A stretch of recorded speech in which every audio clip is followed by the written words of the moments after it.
How to make Google Drive link public. Let's not waste any more time and head right to it. But before we head to the video, make sure to hit the subscribe button as it helps the channel grow. Now let's head to the video. First you open the app Google Drive. You can open it on your browser too, on your Google browser or your Chrome browser, but I prefer the app. Once you open the app, for example, this is the file I want to make public. I click on the three dots here on the right side. Once I click on those three dots, I have to click on manage access. Once you click, it shows here restricted. So it's restricted only to the people, only to me. So I have to click on restricted and click on anyone with this link. When you click on anyone with this link, it gets updated to everyone. And here you can even, there is another option of viewer and editor. So when you share the link, the front person, if he wants to edit it, he can edit it.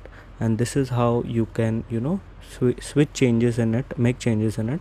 And then once you copy the link of this, once here on the top right there's a copy link, once you click on that and you share it to anyone, they can access the folder with whatever information you have on it.